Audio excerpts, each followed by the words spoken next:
I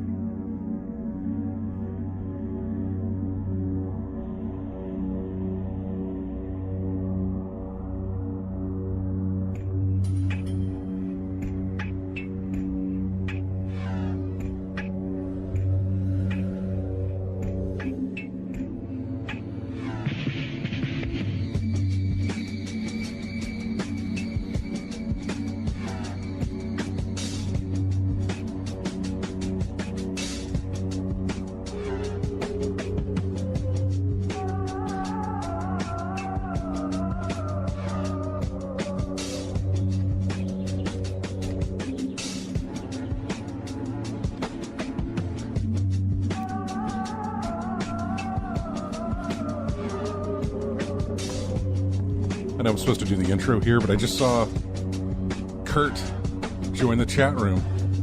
Mod Wackorb. I haven't seen Kurt in forever.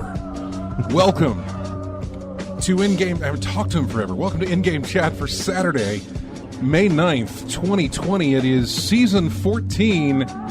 Hey, Kurt. Episode 13. I'm Scott. And I'm RJ. Oh! Kurt! Goodness, buddy. I haven't seen you in forever. I love these. Duke Frucom's there too. I love these reunions. These are fun. I need to get more of the COG people back in here, really. If you'd like to get in touch with us, our phone number is 334-272-9228, 334-272-9228. He's in Discord all the time. I get it. I know. But on the show, he is not here. Duke said he's online all the time. No. He's not here with us in the show. You remember Steve is Duke's name. I don't know why I have to use people's real names when they have different names on the thing. I don't know what that is. But then again, I'm known as Jay, and I use something different on here, so it doesn't matter.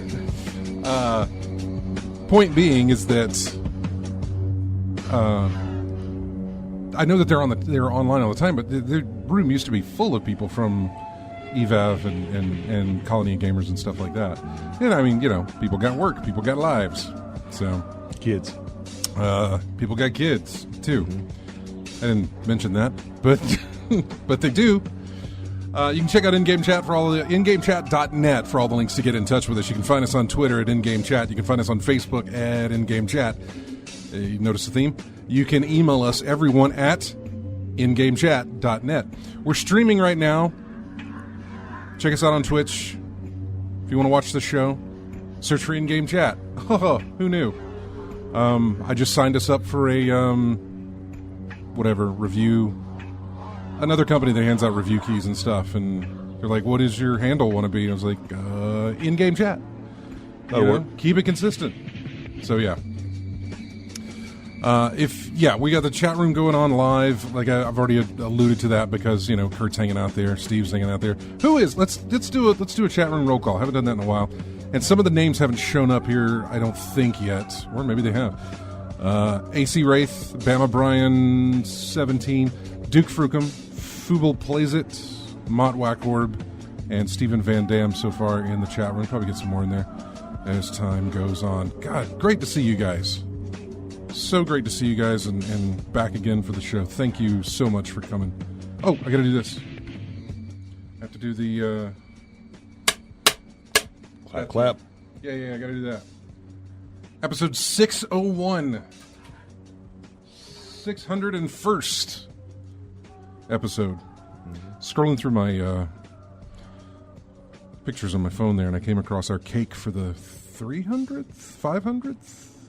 Whichever, 500th episode? Was it 500? I don't recall a cake. Well, there was a cake. There was. I think it was for our 300th. Okay. Because I think Dennis brought it in. Oh, okay. When we did 300 episodes, Dennis came in and did that. Mm-hmm. I believe.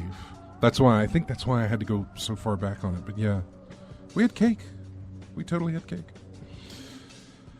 Anyway, welcome to the show, everybody. Let's talk about video games, why don't we? RJ, what have you been playing? Well, I played a little bit of Street Fighter V, very, very little of Destiny 2. I mean, trying to get that whatever that contest is, trying to get through that stuff, because I was trying that.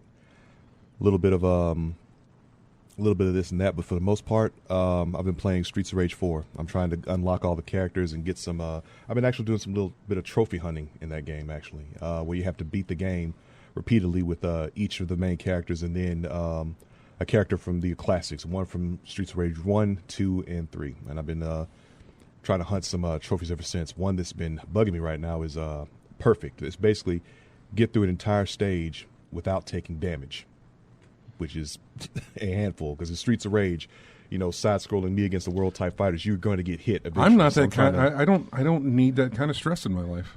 Well, it's not stress. It's fun, but it's just like no, sir. That is stress. That is stress once you get to a certain area and you have not taken damage yet. Yeah. See, it doesn't. There's no stress at the beginning. You get hit, start over. Well, you get through whatever part. Okay, start over. You get through where you only have so little left to go to get it. Yeah, just one stage. Then it's stressful.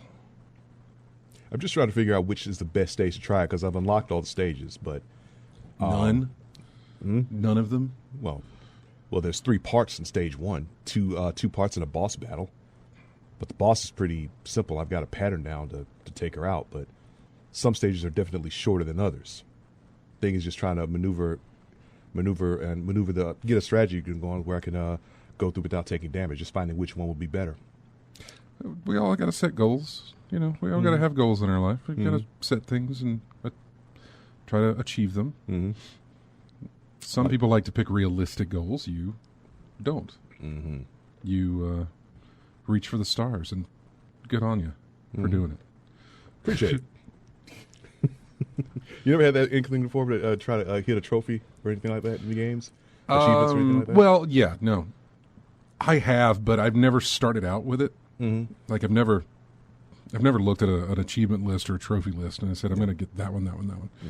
Never done. I don't know of somebody other than maybe Duke. I think maybe Steve in the chat room. I think he probably does. Dude, check that. That guy is back when we were on 360 and stuff like that. He was achievement hunting, but on Steam, oh man, he used to. And I don't know that he does it so much because guess what? Got a kid. Yeah. I don't know that he does it so much anymore. Yeah.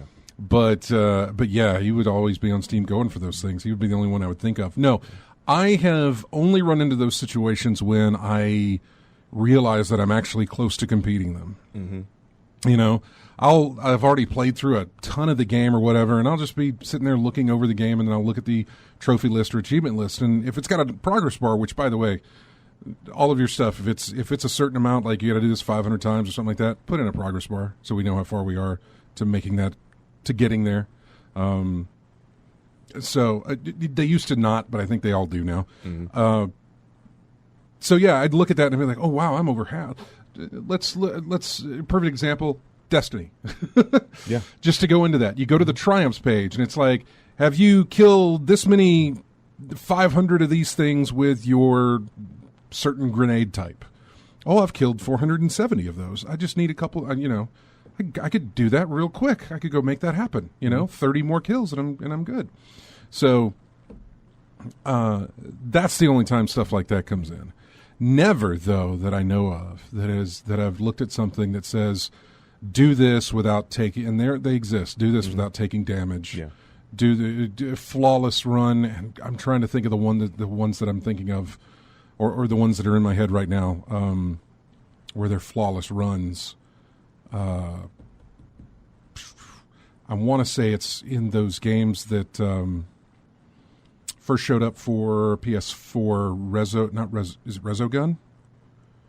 Was it Resogun? No damage in Resogun, or is it Resogun that I'm thinking of? It's the one where you fly a little ship and there's a lot of pixels and you blow stuff up, and it showed off the. Where you have to save people from these aliens trying to take them? Yeah, Steve's telling me it's Resogun. Yeah, it's Resogun. Yeah. Like you move in like a circular motion type thing. Yeah, and that's yeah. it. And so I want to say there's probably something like that. Geometry Wars is another one. Never take damage or some stuff. Shmups, basically, is where they show up a lot of times. Are your shooters? Ikaruga comes to mind. Right. Yeah. That's another one. Yeah, hitting those combos and things like that. But yeah, it wasn't exactly planned when I did this. I mean, it was just Streets of Rage 4 is just one of those games I picked up and started playing, and the combination of nostalgia and remake is like, that's fine. Yeah, it's like I'm going to be playing this a lot, and I just looked at the trophy list. and I was getting a bunch of trophies as I was playing through. So it just said I had a bunch of trophies for beat it with this character, beat it with all these characters and like that. And then I noticed the one that says I think it was a gold trophy, go through a stage without taking a hit, and I think it's possible to do so. You just when you know what's coming actually, and you just have to be on your toes and hit your techniques perfectly because you can do a lot of combinations and things and keep enemies off you. You just have to be pretty much perfect with your. That's one of the execution. things as going on to the trophy list type thing, the trophies, the achievements, that sort of thing. It's one of the things that I enjoyed. Yeah, I say I enjoyed. I don't know, a blessing or a curse type of situation where Sony and now Steam both can list those achievements you haven't done that says only this percentage of the community has achieved ultra rare common thing. And so then you look at like that and you're like, I want to be part of the elite. Yeah, but then some look at it. Some look at it, I'm like, I'm kind of skeptical. Like, ultra rare, really? That was pretty easy to do. How's that rare? I don't necessarily know I don't know if those titles are defined by how many people have completed them, or if they're a set definition that the developers put in themselves. Yeah. I'm not sure. Or it could be who's even trying to attempt it. Usually. Because I would think it would move, like it would adjust. Like, obviously everything can't start out ultra rare, right? Otherwise it would, because nobody's gotten it when the game launches. Yeah, the EAT stuff hits common pretty quick, actually. But I'm curious if those adjust as more people get them. Yeah. Do they then become less rare? I understand that if you win the different forms of trophies that PlayStation has, the bronze, the silver, the gold, the platinum. Platinum, yeah. And platinum is always one thing, but the bronze, the silver, and gold are usually based upon I would say their rarity, but I don't think it is. I think they're based on something else. So probably based on ease, because sometimes bronze pops up and you're not even thinking. Yeah, so we have interviewed developers all over the place, and I have never asked them that question, and I should. I should reach out to some of them and say, hey, how do you, I know maybe you guys pick the trophies, but do you guys pick what's ultra rare and what the different ways they're assigned on like PlayStation and stuff? I should ask. I'm very, very curious about that now, and I've never posed the question to anybody that we've ever had on the show before. I should do that. What else have you played? Streets of Rage 4? Streets of Rage 4. A little bit of Grand Theft Auto 5 as well. They got a bonus on biker missions right now. So if you got a motorcycle club, you can get I think it's double rewards for sales through your biker club. So I've been doing a little bit of that. Other than that, that's been pretty much it. I have not touched GTA Online at all. And I hate that too, because I keep seeing ads for it and I keep seeing new stuff they're bringing to it. And I'm like, that looks fun. Yeah. I should get in there. That looks fun. Or you'll see videos posted online of like, oh, here's an amazing thing that happened while I was playing GTA Online. Oh, that looks fun. Yeah. Looks fun. Yeah, it's still play, but it is still a grind, man. It is a really big grind to get money in the game. Yeah. So, as far as what I played, yeah, Destiny. I played Destiny. In fact, today I finally achieved the. They have the Guardian games going on right now. Yeah. You know. A bunch of Crucible and PvP stuff that I'm like. Ugh. Well, Mayhem's this week, so that's easy to do. At least it's over quick. Yeah, well, it's over quick, but everybody's firing off supers and they're dropping. Yeah, I'm about to say that's the one where supers go off every 5 seconds, right? Yeah. Okay. And so it is over quick, yes, but because they're launching those supers, that means those little motes of the different classes are being dropped all over the place, and you can just go pick them up. Yeah. Actually, you don't even have to pick them up; you automatically collect them. So, Mayhem's pretty good for the final week of the Guardian games. There's triumphs for the Guardian games. They award no points whatsoever. It's just oh, look, I did this. However, there's an exotic weapon, another machine gun, submachine gun, that I've... Sub or... No, not submachine. I'm sorry. About to say, I'm not going through all this for a submachine gun. No, it's a machine gun. It's a machine gun. It's a heavy, exotic machine gun. There you go. And it is, I don't even remember what the name of it is. So the only way to get that was to achieve 7 of the triumphs in Guardian games. And I had put in enough time last week to where I had one triumph left, and that was to turn in 30 gold medals.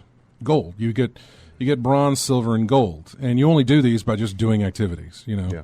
Just doing the activities over and over and over and over again. And so by the time this final week rolled around, I just needed 5 more gold medals. Mm-hmm. And I took care of that today by doing like 2 things. That was it. Mm-hmm. I did some. I had some bounties stored up to get one of the bounty golds, and I did that. And then I went to the blind well, and I got my destination gold.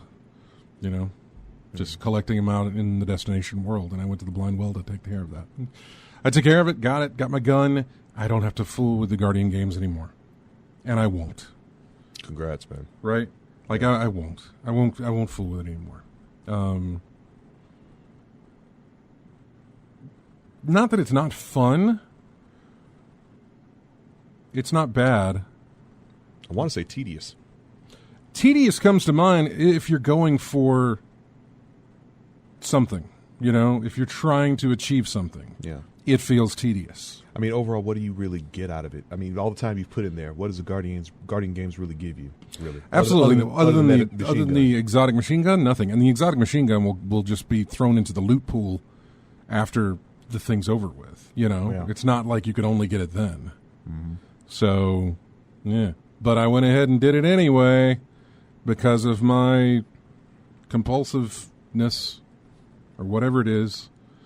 Maybe, I said earlier I'm not, masochistic like you, but maybe I actually am. Maybe putting myself through that actually makes me one. So I'm not sure. But I got it, and now I don't have to worry with it. Now I can load up Streets of Rage 4 on Xbox Game Pass and play that. Now I can get back to Doom from 2016 that I was playing. Now I can jump into City Skylines if I want to. Now I can... I downloaded that, by the way. Huh? I did download that, by the way. City Skylines? Yeah. Yes, Ooh, I got to do that. Let me go... You know what? That reminds me. Let me just log into my PlayStation account here while we're on the air. Yeah. And I'll go get those free games. Stellar Radio, by the way. Oh, well, I'm not going to just sit here and give you commentary of me logging in. I just clicked the link. But it does... I haven't played... The ad for Warzone just popped up for Call of Duty. I haven't done that yet. I tried that. Yeah, the free-to-play thing. Yeah, I tried it. I know. I tried it for like all of 30 seconds and didn't. Nope. Yeah. It's not for me. I know. Yeah. But I gave it a shot. And it may not be for me either, but it's there and I haven't messed with it at all, so I should probably, give it some love. If you got the space for it.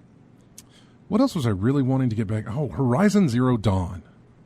I really want to get back into that. I have to start it. I was doing some cleaning and I found my statue from when I bought that thing. Of Aloy? Yeah. Okay. Beautiful looking statue, completely wrapped up. I hadn't done anything with it. Why is this thing not moving? There we go. Hadn't done anything with it. It's like, should play this. Yeah. Should. I really, really should. I really should stop playing so much Destiny. I mean, look, we've all got that backlog, man. It's not just the backlog. It's just that Destiny takes up most of my time. Right now, this season that they released for Destiny did not take up that much of my time. This may be the first season that I don't actually hit the 100 level on it. Max out the level of the season. Oh yeah. Yeah. It may be the first time I do that. I'm currently in the mid 60s, I think, or did I cross into 70s? I think I'm in the look. I don't play it too much, but even I'm in the 50s. So yeah, well, I haven't been playing it too much this season either. I got what I needed to get done, and I didn't have to worry about it. They kind of, I think it's at the point now for me where even with the season pass, I'm not getting much at this point. So yeah, no, it's there. It's again, this falls under the category of maybe an OCD type thing where it's like, it's there. You should do it. You've done it all the time. Why not do it now? You should do it. You should, little voice, little pull at the brain noggin saying, go take care of go do your job. Go do your job. But that's not my job, brain noggin. No, it is. Because if you don't, you're going to feel worthless. So go do it. You're going to feel like a failure. Yeah, so. Really? Stupid brain noggin. Okay. And you get on me about playing difficult games, okay? Right? Exactly. No, trust me, I know. I have a condition. But actually, just to let you know, I don't actually feel like a failure if I don't make if I don't get all of the stuff there. I really don't. Trust me. But what I do understand is that Destiny will always draw me back in. Mm-hmm. It will always pull me back in. They will have an event like Guardian Games that I originally, because I was so busy with the house and stuff, that I paid no attention to. Mm-hmm. And it wasn't until all that was clear that I looked at it and I said, "Oh crap! I missed a whole week of this. And there's a gun I can get. I really need to get on the ball and get this done." You know, there was that one time 2 seasons ago where I got behind, and over the Thanksgiving holidays, I grinded so much on that game. I think you almost burnt yourself out during that time. Oh my God, it was horrible. Yeah. It was horrible. And then when the new season launched in December, I sort of spaced everything out, but I still got it done within a month. Mm-hmm. Even though I didn't grind as hard, I still got it done within a month. Then this season released, and it was very lightweight. They had really very stepped. Little. Yeah, they really stepped back. Which for me, I was like, hallelujah.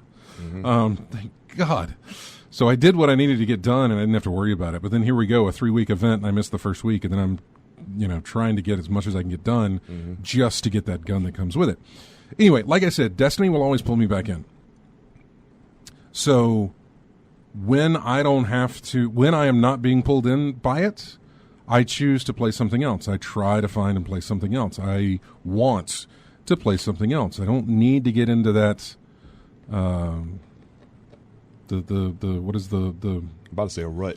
The loot hook, I guess you could call it. Yeah. Whatever it is. It's like, I could be playing this game, but I could be advancing my character in Destiny. No, I need to let go of that.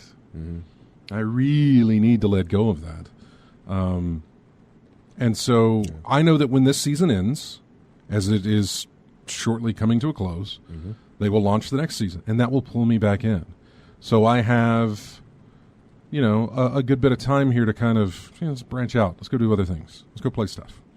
Let's stop with the Destiny stuff. But then you have friends who get into Destiny, and it's like, I'll help you. And so you want to go help them. Mm-hmm. I can do this with you. This is great. You're getting into the Destiny thing. Wonderful. Let's go play. So it starts all over again. Oh, like you were mentioning last time, another big thanks to the clan because, going back to see Soraya in the bazaar, I think it was like 9 or 10 different legendary items I picked up. Oh, you got a bunch. Our clan has been wonderful. I have not participated. I have not done anything for the clan for the most part. The first I think the first 2 levels, because there's a max of 6, I think 1 through 3 I was able to help and contribute and do my part for. Yeah. But then I took like 2 or 3 weeks off there from playing, and also like busy doing other things. And when I got back on to check on the Guardian game stuff and what was going on, I was like, oh my God, we already maxed out, which we had. Yeah. We had already hit our max level. And so you guys are wonderful.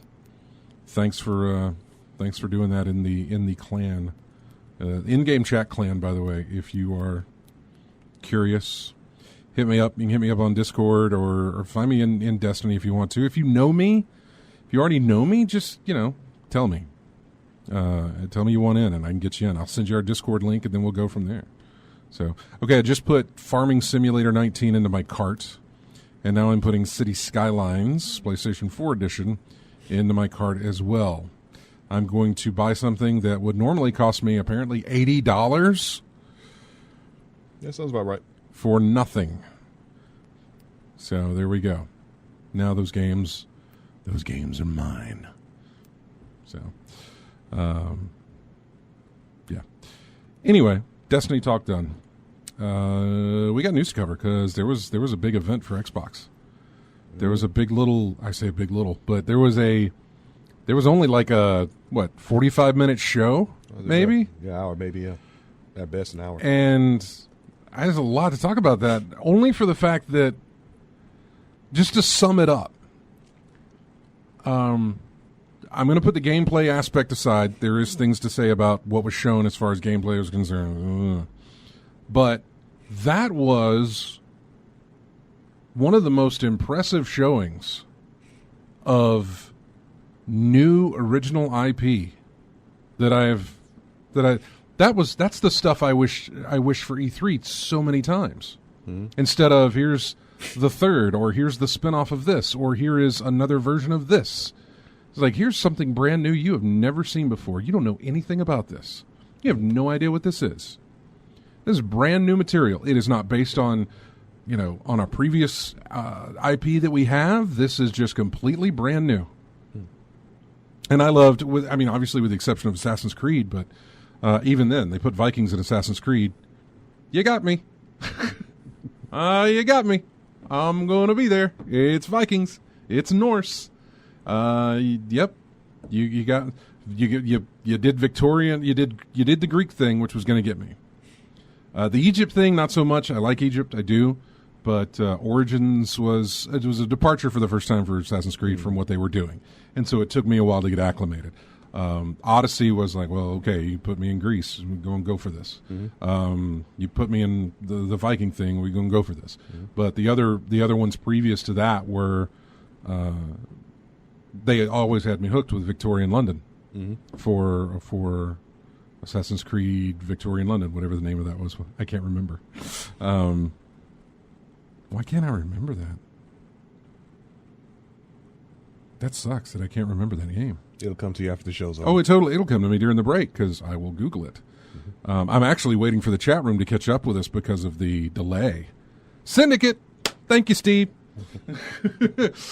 We got somebody who's calling us right now. Hang on the line, whoever you are. I'm going to guess it's Chris. I don't know. Hang on the line, and when we come back, we will go directly to your call right after this break. Music here from a game called Fury Unleashed. It is the main theme for that, and we will be right back with more in-game chat.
Welcome back to In-Game Chat. Music here from another new game that I saw on Steam. The Fury Rage, whatever the thing was, that we played before we went into the commercial, that I've completely already forgotten about, was also a brand new game. This seemed to be as well. Hydroneer.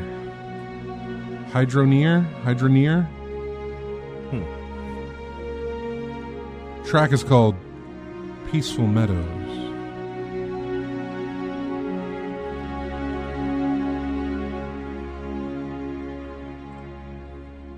I believe it to be new. Anyway, welcome back to the show. Let's go to the phones. We've got 2 lines already. Let's talk to Chris, who called in before we went to the break. Thanks for holding, buddy. That's okay. How are you? What's going on? Working on a few projects. Been playing Trials of Mana on the Switch at home and at work during my lunch break. Yeah, I've got addicted to that. I probably got a good 20 hours or more into it. But if you're looking to play something new, or a remake of an action role-playing game, that'd be a good one to get into.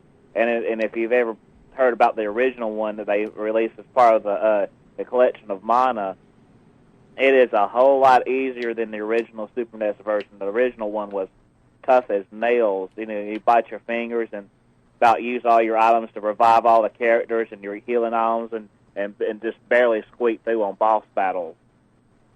But I'm playing that right now, and I'm working on another project where I'm going to build me a little collapsible little desk table so I can pull out the old computer systems like the VIC-20 and the Tandy Color Computer 3, and have a little setup there where I can just sit up under a little table that comes apart, and where I could move it out of the way and put it back up when I'm not playing those old systems like that I've got hooked up in my bedroom where one of my other TV sets is. Mm-hmm. How long is that going to take you think? I don't know. I'm about a good bit portion done with building it and all this. It's just a little small 2x4 foot little plank, and I'm just building it, and I was working on it this afternoon, and it's about 10 till for y'all to come on. I said, oh, this is a good time to take a break and stop working on this. Mm-hmm. Yeah. What else? Anything else? Not much. I've just been playing that pretty much the whole time, and then listen to the music from Trials of Mana on the road, on my cell phone, pulling up a YouTube video link of people, just letting the music play so I can listen to one of these different tracks that I like a lot of the time, and just blasting it out and then listening to that on the way back and forth to work. Mm-hmm. It's some of my new titles that come out a lot, like within 12 hours or 12 hours or half a day or so. The whole soundtrack's on YouTube or something. Yeah. Already. Well, thanks for calling, Chris. Good to hear from you. All right. Y'all have a good afternoon. You too. Take care. Take care now. All right. Bye. Bye-bye. Yeah. Now we're going to jump over to Steve calling in. Hey, man. Hey, what's up, Scott? What's up, RJ? How you doing now? How's everything going? Good. I've been playing some weird games. I've been chewing up my backlog. So I've been installing stuff that I've had for a while and kind of getting through most of them. Correct me if I'm wrong, but you went after those achievements and those trophies and those things, didn't you? Oh yeah. Yeah. Oh yeah. I'm a sucker for them. It's not. I mean, I can't uninstall a game until I get past the percentage of what it says on my profile as my game completed. They just stay installed forever. Some of them are like you have to start a hardcore game and finish it. Like some of the Fallout achievements. I'm like, there's no way I'm doing that, but there they sit. Yeah, I remember some of the Steam things that were going on, like some of the sales and other things like that, where you could advance your profile. They gamified the sales, and I remember, I remember seeing you just go nuts, man. Yeah. What's your level on Steam right now? Let's look. 103. Yeah. 102. 102. So it takes a lot to get up there. It takes a lot of achievements. I mean, there are people I've seen that... Oh, yeah. No. There's people way above that. Yeah. I don't know. It's a game within a game. Yeah. I'm probably contributing to the problem of why Valve just only finally released Half-Life Alyx. What is you said you've been playing some weird games. What have you been playing? So, I saw a trailer a while ago called Chernobyl Light, and this was back before, I think, when they announced Stalker 2, because I'm a big that Stalker Shadows of Chernobyl, and then there was Clear Sky, and they're working on a third one, I thought. Second one, yeah. I think there's some of the dev team that they got together and said we're going to finish what we started. But this other developer released a trailer called Chernobyl Light, and then I started looking through their games on Steam, and there was a game called Get Even.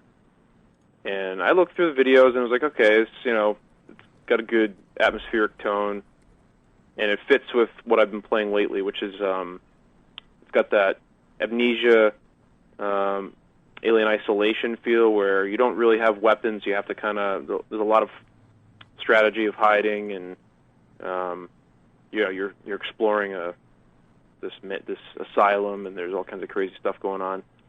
But the interesting part about it was it had elements of a game called Condemned. Do you guys remember Condemned? Oh, I remember Condemned. Yeah. You remember like the research portion of it, where you had to like scan items and the try investigation and find type part? Yeah. Crime scenes and everything like that, yeah. This game had that, and it's actually, I wish it was that simple. I wish it was just you're in an asylum and you're doing this investigative stuff. But they tried to add all kinds of other elements to it that just got, by the end of the game, you're like, this is way more complicated than it needs to be for it to be successful. Mm-hmm. So I actually wrote a review on it in Steam. I put it down as a not recommend, but I finally 100%ed it so that I can install it. But they also added elements like, so not to get too crazy into the story, but they have, in Assassin's Creed you have the Animus that you go into, and you're kind of walking around your memories trying to piece together stuff. There's a whole portion of the game that's basically based around that, where you don't have any memory of what you're doing, just like Amnesia. You're exploring an asylum, just like Outlast, and then there's this guy, this puppet master pulling the strings and trying to get you to do stuff, but you have to enter what they call Pandora, which is this technology that unlocks your memories. Try to remember what your role was in this past thing. So you're going through the game, piecing all these things together, investigating the asylum, and then finally there's like this, big twist. And the other cool thing that kind of attracted me to it was that the choices you make impact the ending, which I like. I like stuff like that. I've never really. I have fallen for that, but I've never really been satisfied with things that do that, because they never can seem to pull it off. This would add this one to the list. Oh, okay. I was gonna say. Well, it's just there's way too much stuff, way too many games mishmashed together, along with that overcomplicated story, and you're kind of left just a little bit exhausted after it all. The only one that really did that for me was, man, my memory's shot. And it was a game called, I think it was a game called Stories. Stories. It's got a subtitle too, and I can't remember what it's called. Is it Her Story? No. It's not that one. It's Stories: A Path of Destinies. Stories: Path of Destinies. Yes. Oh yeah, that's one that had like 30-something endings. Or that something? has no. That very much changes the outcome of your game. It's on PC. I think it's on Switch, and I think it's on. It's definitely on PlayStation 4 because that's where I got it from.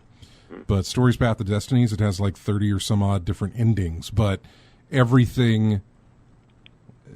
It's very much a choose your own adventure thing. You'll go through a level at the end. You have two choices you can make, and you can go through one portal or another portal, whatever the case may be, or you make a decision on what you're going to do. And then once you finish that, once you go through and get that ending, it doesn't take long to do, but once you finish that, it says, would you like to make a change in your path? And it takes you back to the first level where you made a choice, and it's like, okay, what do you want to do this time? Do you want to go the same route, or do you want to go different? And you can choose to go different. You can choose to go the same, and then go different in the next level. And there's a whole board of options that shows you here's how you got here to this point. Very much like Detroit. I don't know if you played Detroit.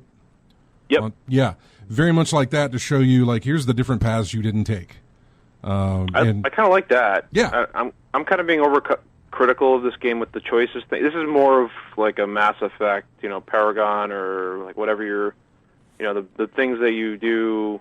There's like a good ending and a bad ending. Mm-hmm. It's not really too. The story's one that you have. It's like everything kind of branches off, right, and it kind of keeps going. This is pretty standard, but so anyway, that was Get Even in a nutshell. Okay, what else? Anything else? Finally getting through Alien Isolation. I reinstalled that. That was on sale just last weekend for like $3. That's what made me reinstall it. Was I saw it pop up. I'm like, I never finished it, and then I had built a new PC in between when I started it and when the one I have. so I never. Yeah, I forgot about it basically when I installed the next version of Steam. But I think everyone's played that. That's pretty. That's a top-notch. What would you call a game that doesn't give you too many weapons and is more? There's a lot of running and hiding. Survival. Survival, yeah. It's just survival. Okay. It seems to be. That sounds to me like a survival game. That's survival horror, basically. Yeah. Well, I think of when I hear survival horror, I think like Resident Evil, the original series. But yeah, like that would probably. Crisis. Yeah, I don't know. Maybe this is more of a survival suspense. I don't know. It feels survival because you're really your goal is to survive. Right. Which I mean, that's the goal in every game. I would say is to not die, but You want to survive, but you can't fight often. you don't or have. at all. Yeah, you don't really have a lot of options to fight. I'm trying to think of. Remember Clock Tower? I mean, I remember it. I never played it, but I Yeah, remember I think it. it's something like that, or a Fatal Frame. Again, Yeah, Fatal Frame. Yeah, so I think all you got is a camera in that thing. I think you like stun ghost or something with the flash, something that camera does. There's something special about it or whatever, but it's not a lot of fighting in there. You got to strategize and to get out of that house or whatever. Amnesia is like that, right? Yeah, both Amnesia games are like that. Yeah. I'm a big fan. That's what kind of hooked me into that style of game. That first Amnesia game. Yeah, it's. I think it was free on the Epic Game Store last week up until Thursday. Now there's a different game that's free up there on the Epic Game Store now, but it was Amnesia. So Alien Isolation and any. That's just great. I mean, I just found the desolate the crashed ship. I'm only at that, so I'm not really even close to finishing it, but just marching my way through. I'll probably have to go back and play it again to get the rest of the achievements I missed. Well, dude, it's good hearing from you again, as always, and I guess everybody safe up there? Yeah, everybody's safe. We're just bunkering down, waiting for, hopefully, better times. Yeah. You're in Boston, right? Yep. I have no idea because I'm not following. Is there any sort of plan to, like, open up or let people kind of... 18th is the date for non-essential businesses to reopen. We have a mask enforcement that's out. So if you can't social distance and you're going to be out in public, you need to wear masks. And essentially anybody that can work from home should work from home. So like everybody's not really going to run back. I can work from home, so I'm not. I think my company's basically saying just stay home, for as long as possible, unless there's some critical. I think for us here, they're opening up, and I know your wife's big into fitness stuff. I think the gyms open up. Gyms open up on Monday. Yeah, here they're opening. Gyms are going to be a big thing that people are going to push for, but I have a feeling there's not going to be anybody going to gyms. And I think people are finding that a lot of these group fitness classes are kind of filling that gap in, like, even potentially motivating people more. The ones you can do at home, like from your phone and stuff? Yeah. Yeah. So yeah. Well, take care, buddy. It's good hearing from you as always, and thank you for calling in. Love you guys. We'll talk to you later. Take care now. All right, take care. Bye-bye. Bye. And I didn't answer the phone, so I have no idea. I have a guess, but I will just let them tell us. Hi, you're on in-game chat. Who's this? You're going to guess? Come on, man. Hey, Kurt. That's my guess. Look, we don't get calls, man. Chris calls us every week. If the phone rings after I get off the phone with him, I don't know who it is. 3 calls today. 3, right? 3, right? We have hit What are you our gonna do about peak. We have what is it? We've peaked early. It's almost the second hour, and we've already hit 3 downhill callers. from here. Yeah, pretty much. How have you been? I haven't talked to you in forever. Busy as hell. That's probably the best word for it. I've just been busy. All right, now, so we've talked. We've talked to Brock up in Canada, Spigot. We talked to Steve now, just in Boston. We talked to, is it Joshua over in Germany? Mm-hmm. We talked to him in Germany, and now we're calling. Are you still up in Wisconsin? No, I'm in Wisconsin. Yeah, Madison, Wisconsin area. Yeah, Madison, Wisconsin area. How's everything going for you and the fine folks of Madison, Wisconsin, for all of this stuff that's going on? Quite lovely, actually. We're all locked down, but the parks are all open. So, for example, today, kids and I went, and the kids' wife and I, we all went to the to a county park and took a 4-mile hike. So I mean, we're getting out, but everybody's locked down here. It's not great where my parents live, where I used to live up in Green Bay. Big meat plants there. Oh yeah. And so it's spreading like wildfire there. So I told my mom, you won't see us for a while. Yeah. I'm going nowhere near that county. Now your job is easily done remotely, right? You can work. Yeah, from I home. work for. Yeah, I work for a large property casualty insurance carrier, and they've told us they'd be shocked if we're back if people return to an office before June. They've gone as legit as literally locking the doors, like people can't get in the buildings at all. Yeah. Wow. Any sign of any let up from that anytime soon? They're starting to frame some of the rules that are coming from it, but and the government's fighting quite a bit over it. But the date's May 26th, and it's funny. I live in a neighborhood where there's a neighborhood pool, and I'm on the board for it. And we're wondering if we're even going to be able to open this year because of the rules that are in play. If it's even worth even trying to. So it's a weird world here right now. Yeah, I would imagine so. But everybody and everybody good? Everybody safe? Oh yeah, absolutely. Everybody's doing good. Everybody's staying out of trouble. Okay, good. Well, what else has been happening, man? What's going on? I haven't talked to you. I don't know when the last time it was that I talked to you just casually online, much less on this show. Trying to make my so-called man cave more man cavey. Yeah, I saw you bought yourself some arcade machines. Oh yeah, and I'm actually gonna. I think my next pet project is building a MAME machine. Actually, yep, like a pedestal style one, and like a 4-player pedestal style one. It's fun. My kids are 7 and 5, so they're getting into gaming. So my son has a Switch. He's already been doing that. My daughter, the other day, just decided to pick up my 3DS and start playing Super Mario Brothers, New Super Mario 2 on there. So a lot of my games are starting to be the stuff that I've already probably played / beaten. But my kids are starting to get into. So my kid's excited after dinner. We're going to go downstairs and power up the Wii U and play some more Mario 3D World together. Isn't that one of those you could play with like 4 players, right? That is the one that you can play 4 players. Yeah. A lot of Mario parties. So the kids are, now it's a lot more social gaming now. So of course. I mean, think about it. We social gamed when we were together just because it was our friends, and we were, hey, let's play. Oh God, Metroid Prime pinball. So much Metroid Prime pinball. From just with the DSs that we had linked up. But but think about it. Now you have built-in multiplayer, like in your family. I have couch co-op players. Yeah, it's funny.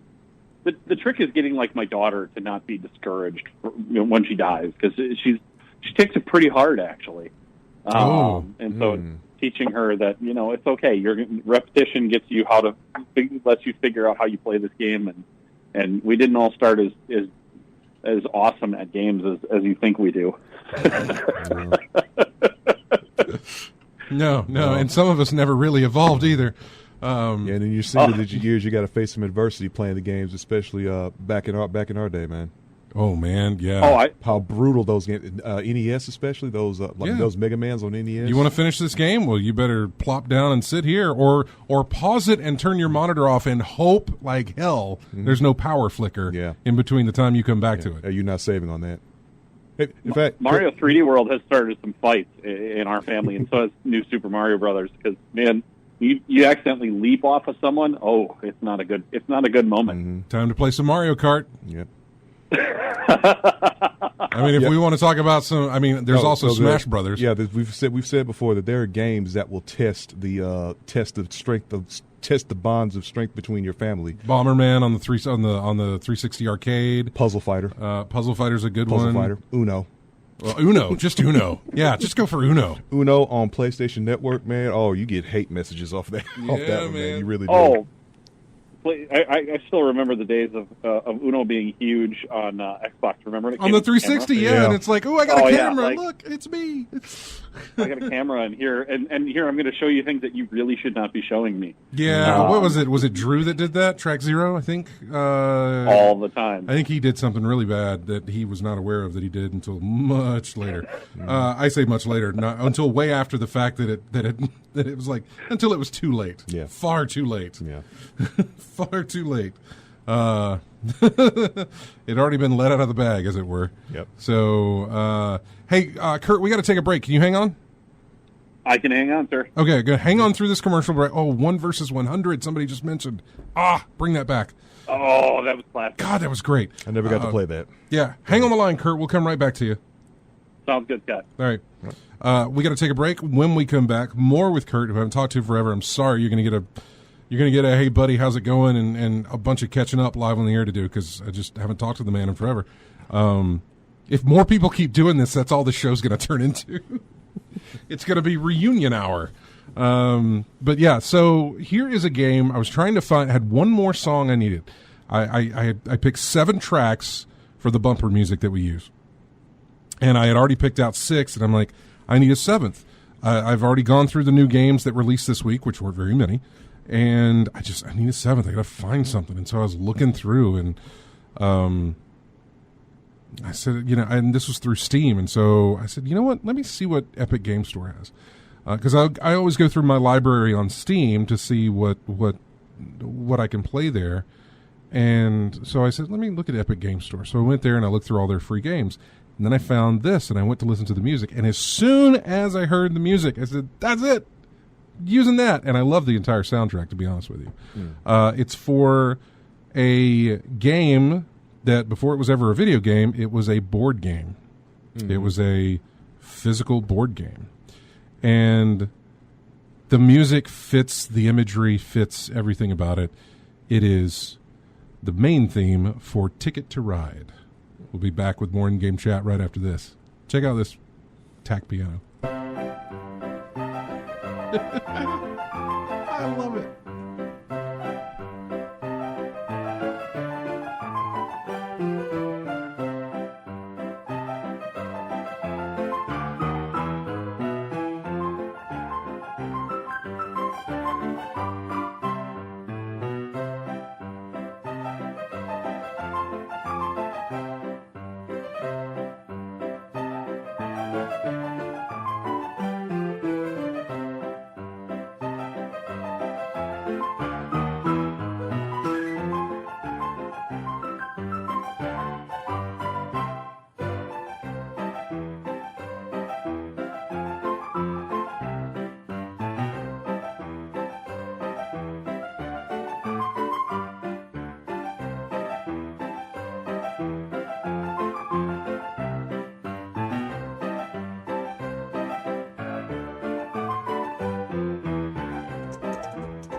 Welcome back to In-Game Chat.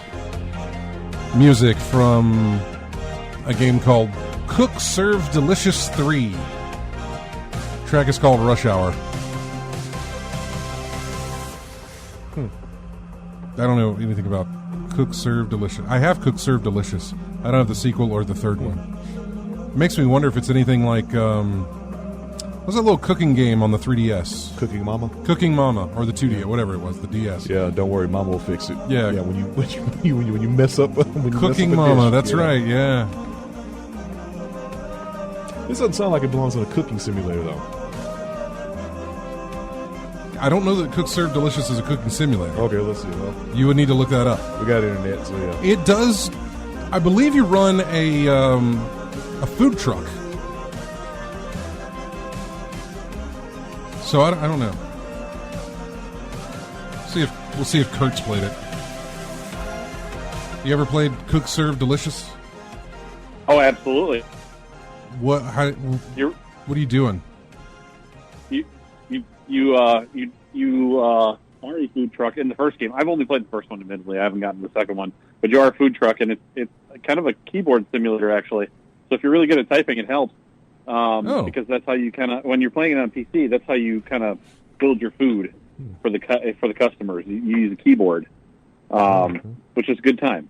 So it's actually pretty fun. There was a game I played at PAX this past year. I think it was this past year. It was at the Indie Mega Booth. I had an appointment for it, and man, I cannot remember the name of it. Memory for me is just I'm losing all aspects of memory. Well, it says the game is a restaurant simulation game. Yeah, but you said it helped. If you know how to type, it's even better, Kurt. Yeah, absolutely. Because of the fact that you're like each food item and each food item, like if you're making a hamburger, the cheese, the bun, the burger is a key, and so you have to kind of smack them in the right order to build the food, and then hit other keys to send your food out. And it's a unique game. It's stressful. It is a stressful game. I would think something stressful would be like you have to type the name of the ingredient to get it on there or something. But you said just hit a key, like one key does it. It's a key. Okay. Yeah. Okay. But they're spread out. They're not in one spot. Mm-hmm. Okay. I'm gonna post a link to this game in our chat room here. Yeah. It's called Neon Noodles, and basically you talked about hearing that commercial for computer whatever. Basically, you have a team of robots, and you have a recipe, and you have to program those robots to make this recipe, or to put together this recipe to make what they're making, and it's set in like a Neo Tokyo kitchen type thing. It's a beautiful setting, but brain melting thought process. It starts simple, yes, then it gets much more convoluted, because you have to program them. You have to tell them, go to this station, then turn left, turn right, take 2-3 steps to this station, turn left, put the food on, take the food off, do this, blah blah blah. There's a whole thing.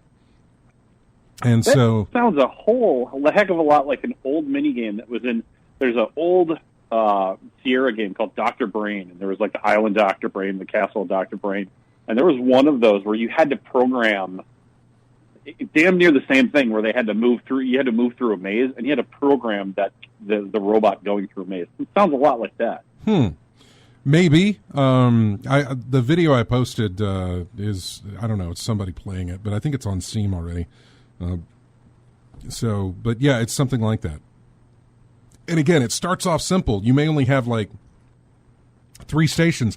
Like this one, I think is the recipe is to slice an avocado.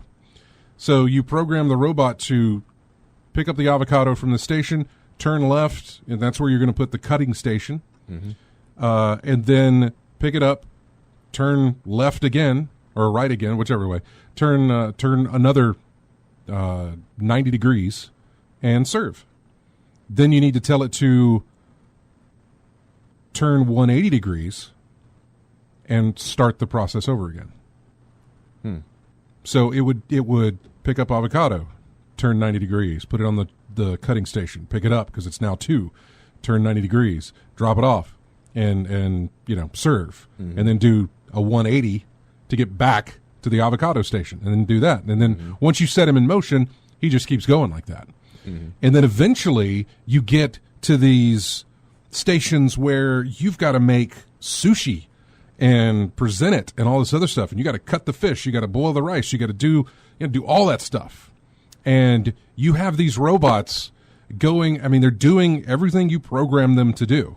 And so, they're zipping past each other, just missing because they're on that, they're just on, they're on their programming. Is it like a grid or something that they follow? I mean, it is grid style, yes. Okay. It is grid style. So yeah, anyway.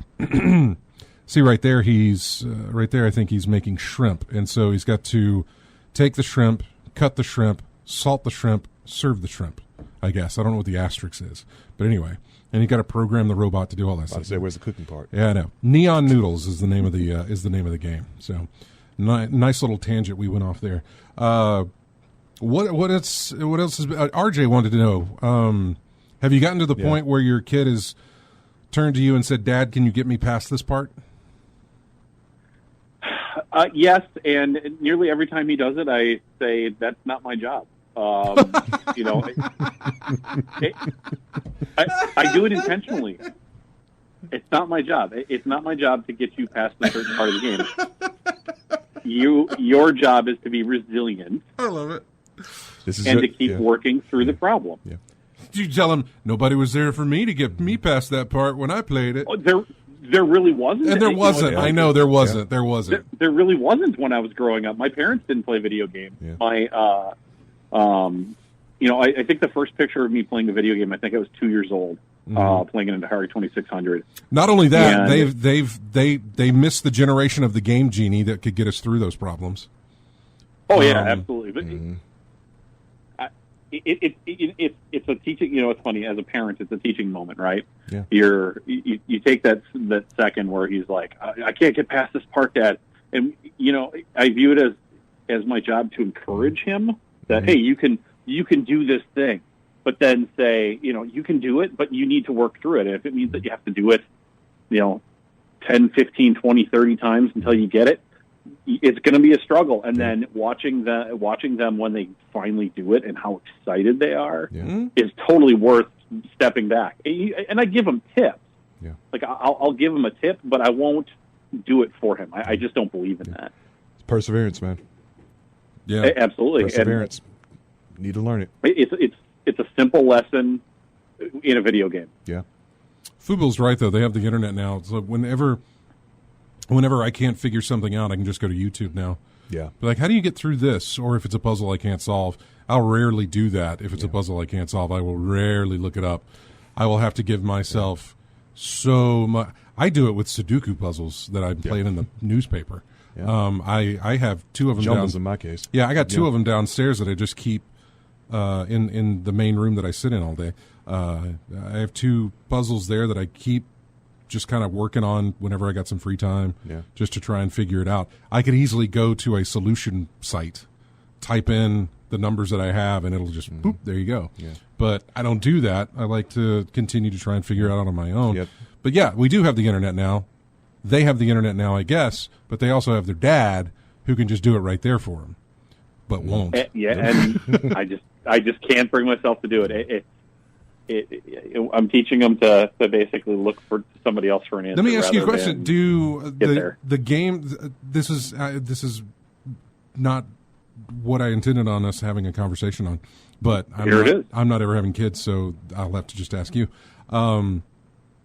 Is it the parts they get stuck on? Are they the same parts that you got stuck on? Not always.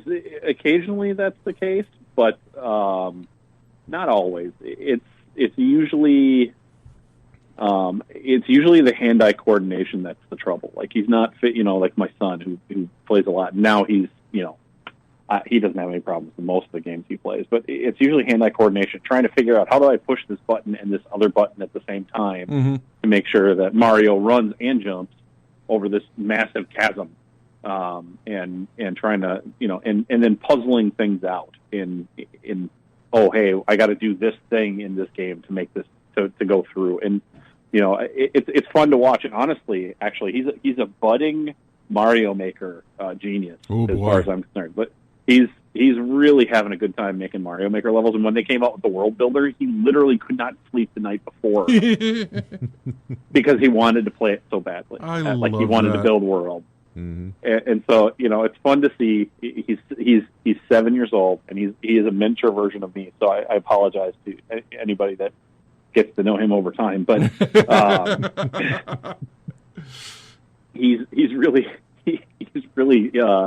getting into things. And we've played. It's funny as a dad. You always talk about what kind of games you're going to let your kids play. I would be lying if I said I didn't let them play Halo 1 with me. Yeah, well, of course. And were you recently. 7? You said 7 years old? Yeah, I mean, well, Bungie's okay with that. Their favorite number's 7, so you're fine.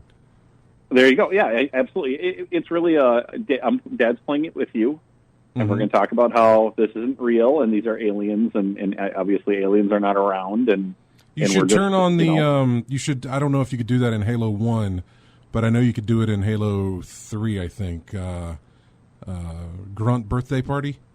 Oh, it's in Halo 1, and he laughs every single time. Fantastic, wonderful. That's the one where if you get a single time. This is the one where if you get a headshot on the grunts, their head pops with confetti, and you hear a crowd cheer and go yay, like a little, and it's called the birthday party. Yeah, Okay. Pop, yay. So that'll desensitize him. He's and like I said, we do it together. It's a father son thing, and I don't let him play games like that without me, and because I can discuss things with him. Now, his dad has a foul mouth, right? And there have been times where he was sitting at the table, would die in a game on. And by the way, we have FCC controlled radio, so no, I'm not going to say the word. And he muttered the word, and I couldn't help but just like literally crack up. I'm sitting I'm sitting down the hall in my office working, and I couldn't help but crack up, and then realize I can't be laughing about this because I need to have a chat with my son about using proper language. Yeah. But yeah, those moments happen, and yeah, absolutely wouldn't drop some words on this channel, obviously. But thank you. Not trying to get you in trouble, Scott. No, you won't. I mean, the thing, no, okay, the delay is on. I was like, ooh, the delay looks like it's off. That's a heck of a time to find out that the delay is working. Yeah, I was going to say the standard procedure is to dump the call and dump the audio.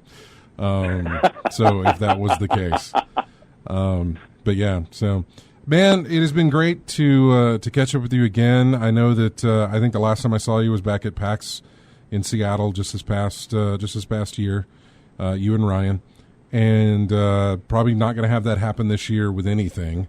I know PAX has said that they are still going through with their thing with PAX West, but yeah, we talked about what I think the only reason they're doing that is holding because off for a certain reason. Yeah, I think they're holding off only for insurance purposes.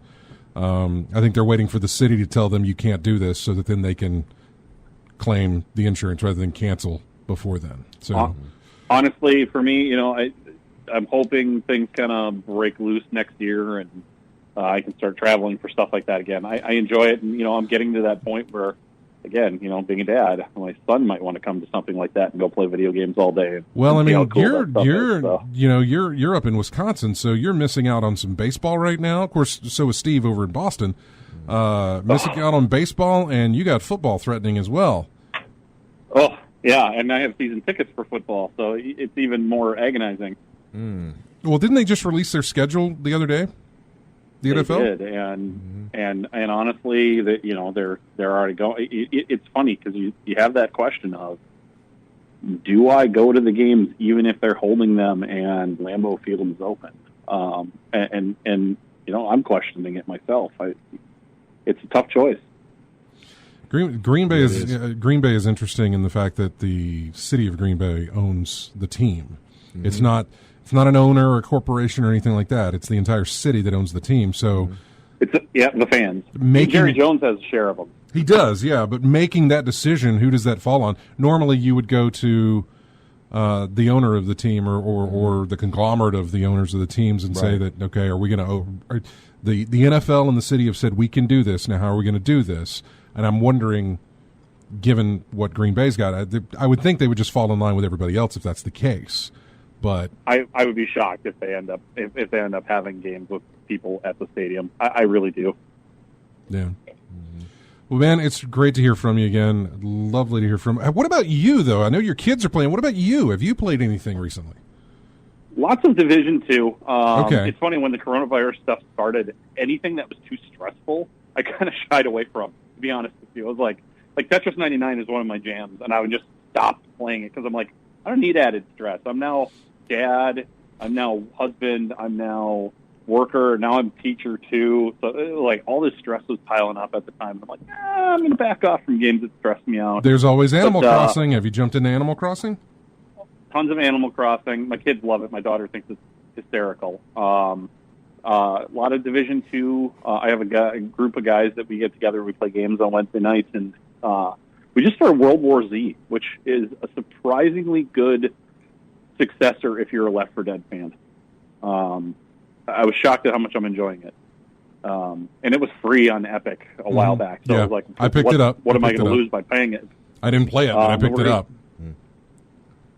We're big fans of the zombie sniper games, the Strange Brigade. So we've been going through some different 4-player games by far, and we play those for 3 hours every Wednesday night. So a lot of that stuff's what I've been playing. I remember the COD guys used to do tons of Team Fortress Thursdays. Tuesdays. Or was it Tuesdays? Team Fortress Tuesdays, yeah. Tuesdays. They used to do a ton of that. It was always, they were doing that. You guys do any of that anymore? Not really. I know there's a few of us that still get together from time to time to play Left 4 Dead 2. I know Jeremy, Ghost Bear, jumped into the party today with some guys, and we hadn't seen him in a long time. So there's still some of that, but a lot of people are just so spread apart, and we're all old now. We all have kids and houses and responsibility. God, I haven't talked to Jeremy. I haven't talked to Drew or Jeremy or God, I barely talked to. I think I talked to Nick recently with him and Mike. And a couple of guys from their Co-Optimus clan jumped over and played with us on Destiny. And we got them over into our clan. And so it was good talking to them again and playing with them. But yeah, a lot of the old guard. I just haven't talked to them in a while, man. So it's good hearing from We're you. all old now. Yeah, well, yeah, they're really old guard now. So it's like hearing from you and Steve and everybody else and Brock. It's good to connect again. So anyway, thanks for calling. Good to hear from you. Stay safe. And we'll do you too. Keep denying your kids help. I fully intend on doing so, sir. All right, dude. Take care. Take care now. Have a good one, gentlemen. Bye-bye. That was a wonderful trip down some memory lanes there. Reminiscing. Yeah, we're gonna take another commercial break. When we come back, I do want to hit the news because Xbox did some stuff, man. And I want to talk about it, some of the things that they talked about as well. There's plenty to go over, so we'll do like a quick little run-through of the news and hit on some of the big points coming up next. Music here from the original arcade version. It's not even worth telling you what it's from because you're going to know when I hit it. So anyway, we'll be back with more in-game chat right after this.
And welcome back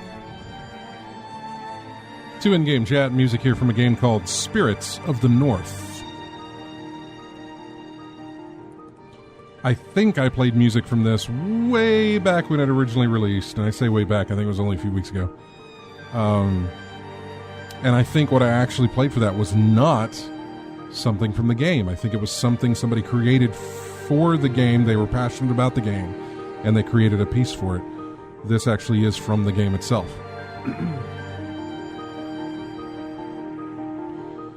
You play a fox.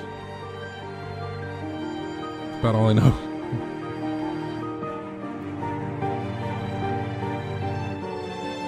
It's a good little piece of music there. Getting back into the news here, we're going to do some quick fire stuff because we've just it's just been a episode of reminiscing and catching up with friends.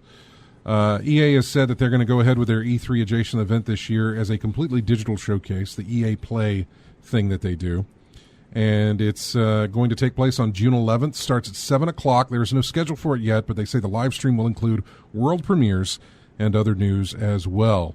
I think you got a good look of how that's going to play out with what the Inside Xbox thing did this past week. And we're going to talk to that. We're going to talk about that when we get to it here in just a second. Speaking of going online only, EVO, the fighting game tournament, was something that was canceled.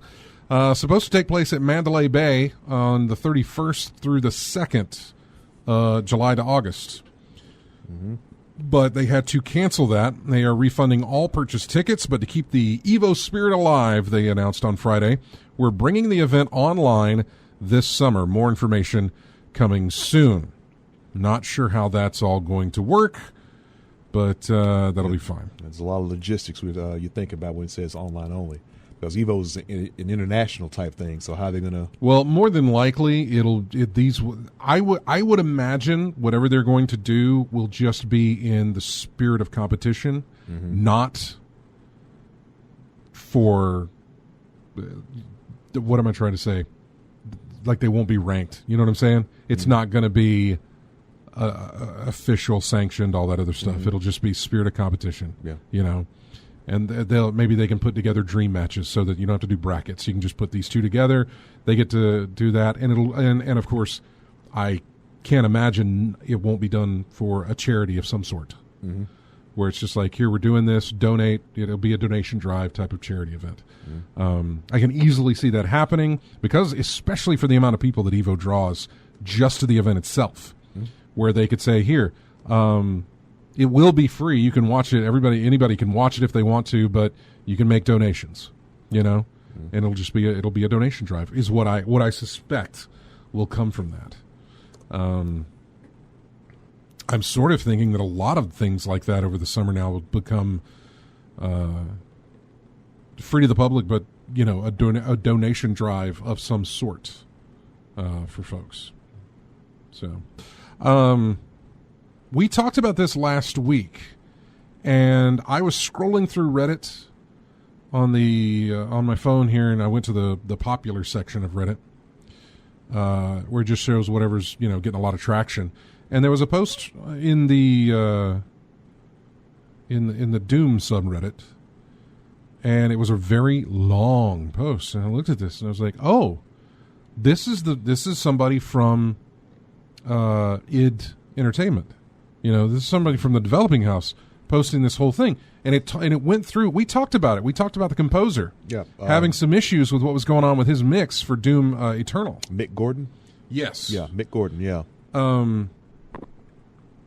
Mick Gordon is his name, yeah. And so there is a long statement that was posted to the Doom subreddit, and I'm going to copy that link and post it. Well, he said he was going to copy it.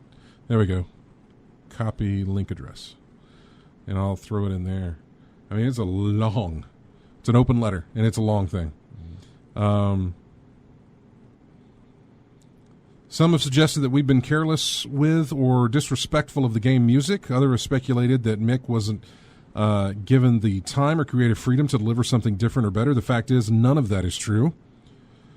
What has become unacceptable to me are the direct and personal attacks on our lead audio designer, as well as the damage his mischaracterization is doing to the many talented people who have contributed to the game and continue to support it.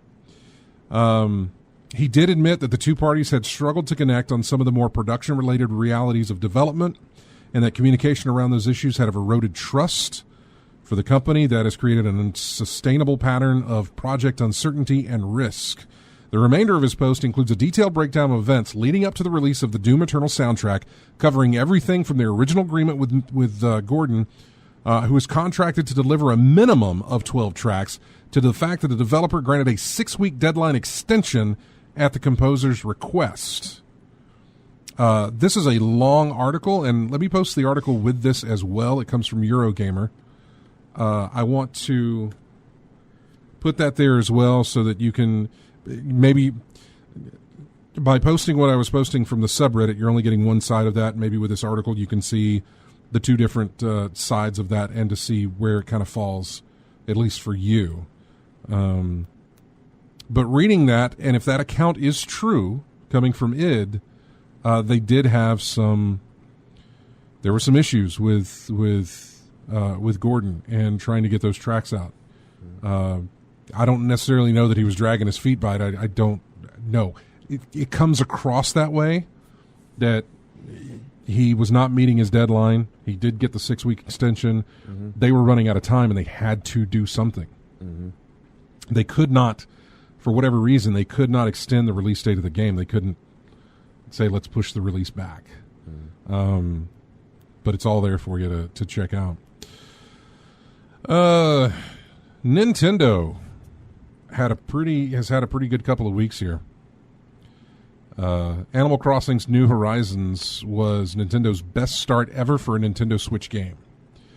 Nintendo sold 13.41 million copies of Animal Crossing worldwide in its first 6 weeks of release.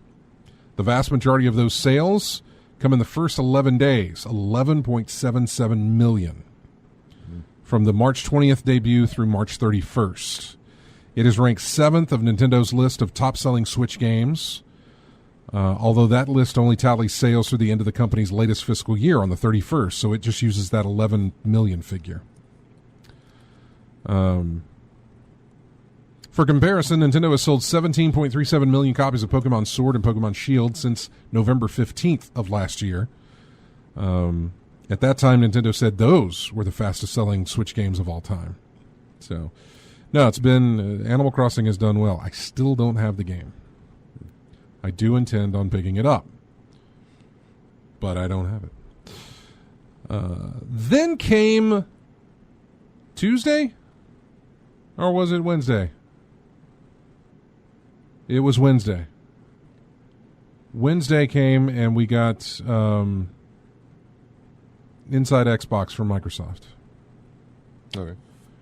This 45-minute or so presentation of new games that would be launching on the Xbox Series X. I say launching. A lot of them will be for both systems, and if you buy it on one, you get the other type thing. Mm-hmm. But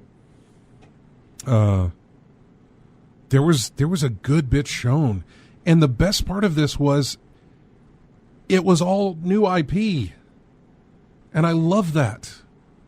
I love new stuff.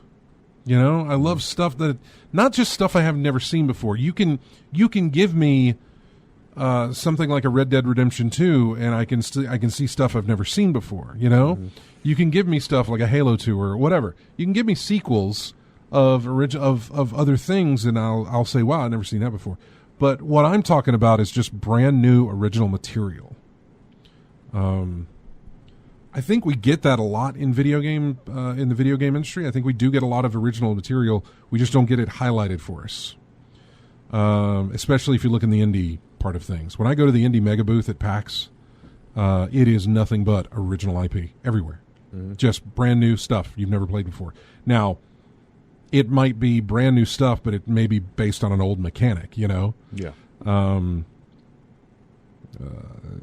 trying to think of different ones that can come to mind, but I can't because they all, a lot of them do fall into the category of, yes, you've seen it before, but never with these characters or never in this way or something like that. And, you know, you're looking at like a 4-person brawler type thing. Oh, this is Smash Brothers, but there's just a little bit of a tweak here and there, you know. Mm-hmm. Just take a formula, tweak it just a bit, put a new skin on it. New here IP you go. with based on an old idea. Yeah, stuff like that. But this, and the first one they kicked off was Bright Memory Infinite, which, you know, was a shooter type thing, but it was also like, wait a second, is this taking place Where's this taking place? Because it felt like it was taking place in modern times, but then you had samurai guys with swords, and it was very. I was like, wait, what? Roman centurions, and then guys with guns, things like that. And then you had that tether thing, which reminded me of Bullet Storm. Mm-hmm. Yeah, the little laser tether or whatever that allowed your character to traverse gaps and things like that. Catch this and sling yourself over to the side, things like that. So first-person shooter with a little twist here and there on that. And we got Dirt 5. That's not a new IP. Auto racing, yeah, fine. Scorn is a game that's been in development since 2014, and there are videos of Scorn gameplay all over YouTube, but for whatever reason, this was the first time I'd seen anything about it. I say that, and somebody could say, no, here, remember this video from here? And I would say, oh, okay, yeah, not the first time. But obviously, as they're going through this reveal of Scorn, all I can think about is, like, this is Geiger, man. This is nothing but Geiger. That's, that is an innuendo thing. That's an innuendo thing. That's an innuendo thing. All of it was completely. I was like, this is all right, fine. This is nothing but Geiger stuff. This is very, very Geiger alien-esque. Mm-hmm. And it doesn't seem like they are wanting to make that connection except for in the artwork, in the setting. So I'm curious how that all plays out, but very, just like Steve said, very xenomorph. But yet at the same time, never a single reference to it. Never anything that was explicitly like, there's the alien, there's the xenomorph. But plenty of things that said, this is where you are, Just never got around to that. Call of the Sea looked interesting. It's apparently a 1930s puzzle game about a woman searching for her lost husband.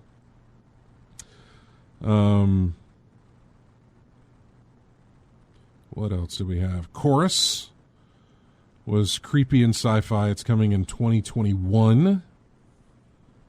Second Extinction is a co-op game about fighting dinosaurs. Somebody said a Tribes vibe. I was getting a Turok vibe from watching that. Yeah. The Ascent. Hunter, Ascent is a cyberpunk RPG that is not Cyberpunk 2077. It's also got co-op with it. The Medium was brand new, an upcoming horror game from the Blooper team. They're the people that did Observer and Blair Witch. That looked fantastic.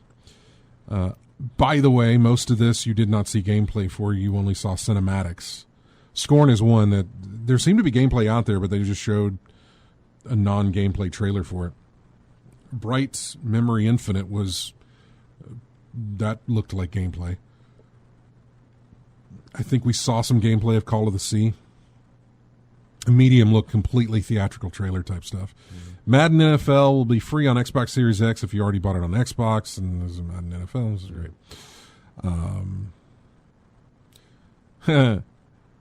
Man, when I saw the beginning of Bloodlines 2 trailer, I thought this was a peek at Batman just because of the way the faces were all distorted.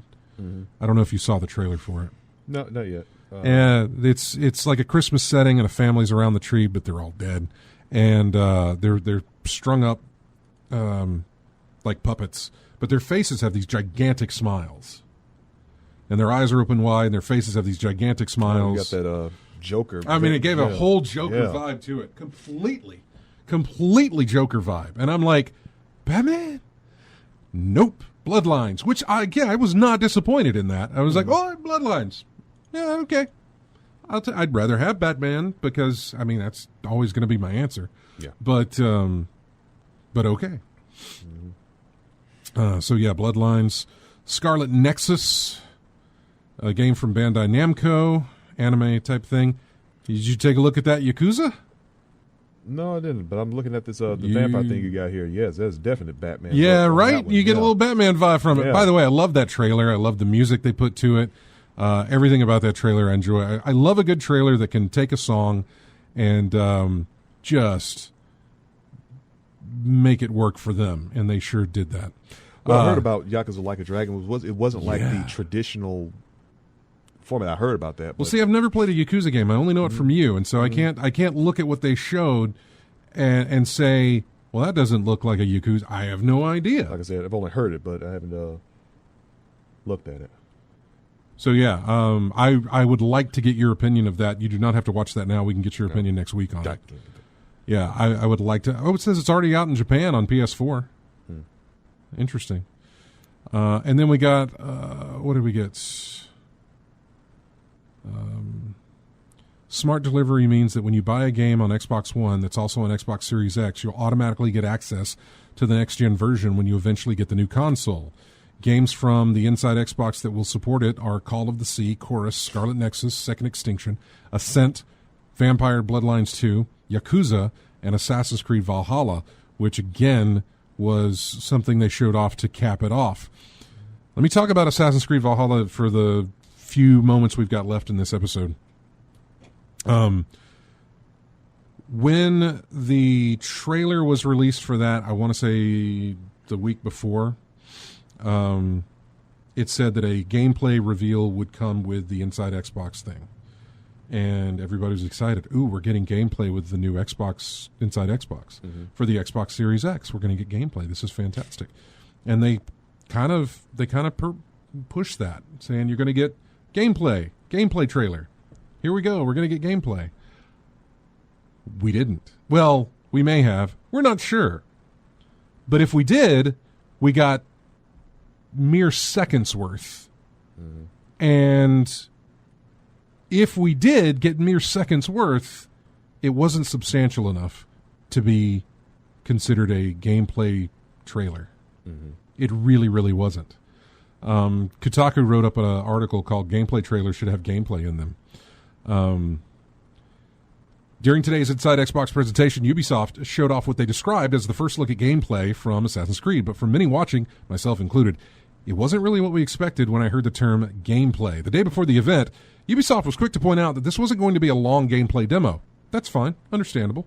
They would want to save that for their own presentation, I would imagine, for whatever they decide to do for E3, which I know E3 is canceled, but they're going to do their own little digital thing. After the official Twitter account for Assassin's Creed tweeted about a new gameplay trailer on May 6th, the creative director for Valhalla clarified fans shouldn't expect big gameplay demo or reveal, tweeting, "To be clear, this is an in-game first look teaser," and followed that up with "not a gameplay demo." We got what Ubisoft describes in their YouTube channel as a first look gameplay trailer with fine print on the video explaining that it's footage representative of expected Xbox Series X gameplay. What kind of is that? I just mouthed it for people who are watching on Twitch. What kind of fine print is that? Footage representative of expected Xbox Series X gameplay. Shut up. Shut up. That is so stupid. Bunch of BS, right? No, well, it's the catch and release. It's the bait 'em, hook 'em, show 'em this, and then say, oh, well, we didn't actually say that's what it was going to be. It's going to be this. Thanks for watching. Thanks for coming to my TED Talk. Go. There's things I want to say. I mean, I'm okay. I know I'm going to get gameplay of this later on, you know? I know they're going to show it off. We've been down this path before. They called them bullshots because they would be screenshots of games, and you're looking at that, and I'm like, that is not from the game itself. That is a CGI thing you produced, and that is not gameplay. Is it similar to what happened with Mighty Number 9 back in the day? Well, I think that's a different story, but yes, I would think so. Yeah. I'm specifically going back to maybe Watch Dogs.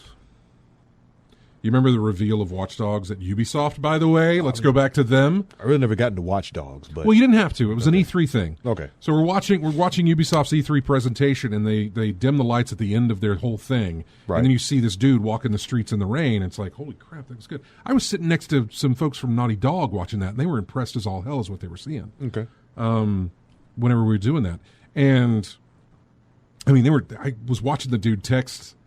A friend was like, "You seen this? What are they doing?" I mean, it was all this technical term that was coming out of their thumbs. But So we get that, and then Watch Dogs goes away for a while, finally comes back, and it is nothing like what we saw. Mm-hmm. It has been downgraded, it has been changed, it is basically what happens is it's the reverse of what they did with the Sonic movie. They went from making it like, here's what it's going to look like, and then they gave us the first iteration of that nightmare. So burn the theater down. But it's Ubisoft, man, and they are constantly doing this. I know that I'm going to get gameplay. I know I'm going to see all this stuff. I know it's coming.